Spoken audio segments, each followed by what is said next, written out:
Our next stop is a place that blacktop backroads don't reach, a magnificent state park in the middle of San Francisco Bay. Angel Island is 1 square mile of stunning scenery. It's a time capsule of our history anchored just offshore. You feel like you're coming into a different country, or you've just gone to some other part of the world. If you live in the Bay Area and you want to escape to an exotic island, the good news is you don't have to go very far. Just about a mile across the Raccoon Straits from Tiburon on the mainland is this place. It's Angel Island. And the adventure starts right here at Ayala Cove.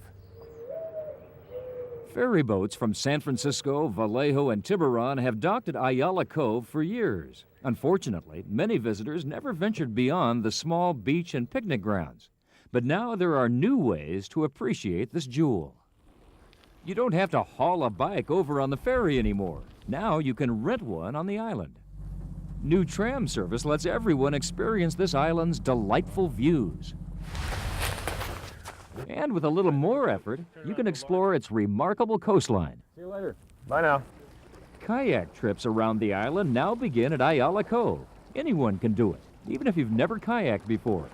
The trips are professionally guided by Bob Licht and his staff at SeaTrek. You can really feel what's going on in the bay. I mean, every current, every ripple you're feeling, and then of course you can get so close to the edge of the island, you can really get an intimate feel for the island in a way that you never can by land.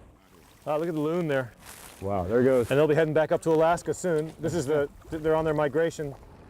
Kayaking around Angel Island does provide a unique perspective of its natural beauty. But when you go ashore, you gain a real appreciation for the history of the island. The old immigration station, known as the Ellis Island of the West, was the entry point for most of the Chinese who came to the United States in the early 1900s. 96 people were kept in this room. My father was kept in this room. They were locked in these rooms for 24 hours a day. They were not allowed to leave until they go through interrogation.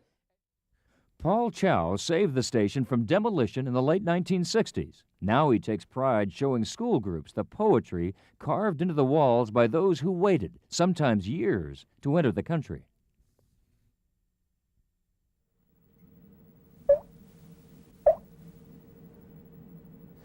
Angel Island was actually called Fort McDowell for a very long time, beginning about 1900.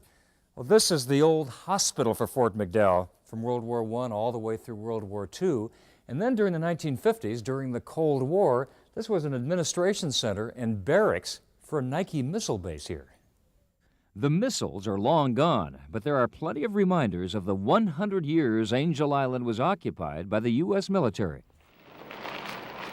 The buildings at Camp Reynolds on the west side of Angel Island date back to the Civil War, and the military buildings on the east side served as one of the country's major processing centers for soldiers fighting in World Wars I and II.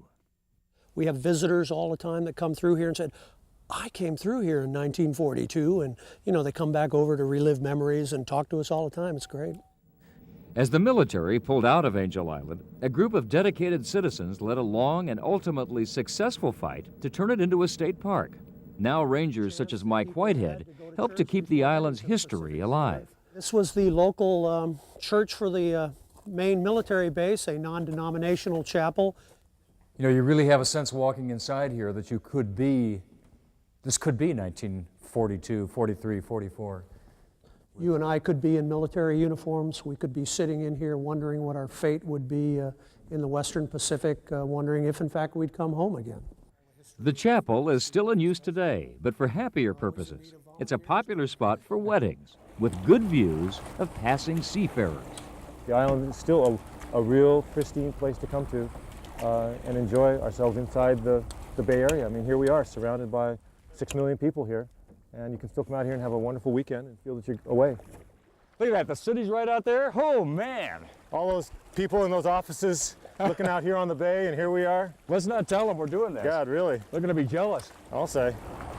To reach this oasis on the bay, all you have to do is hop on a ferry. Services available from Fisherman's Wharf, Tiburon, and Vallejo. Now, it used to be when you came over here, you'd have to hike or bicycle quite a ways to see the whole island.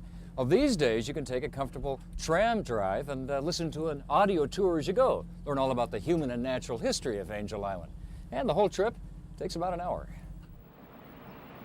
Or if you want to bicycle around the island, you can rent a bike here.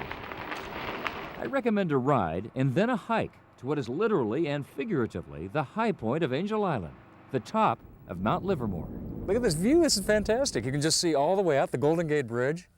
Traffic stuck on the bridge. And I look at that and I think, those poor people, here they are stuck on the bridge commuting to their work, and I can get up and walk to work in 3 minutes. I love it. It's easy to see why Park Superintendent Jim Burke is so happy here when you look out over a stunning 360-degree view of the entire Bay Area. In fact, this might be a 5-bridge day, Doug. A 5-bridge A 5-bridge day. You can see 5 bridges.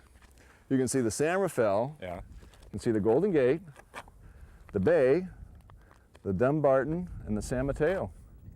I don't know anywhere else in the Bay Area that has such spectacular views from the land or the sea. Look what's around this corner. Holy cow, look at that, the Golden Gate. There it is.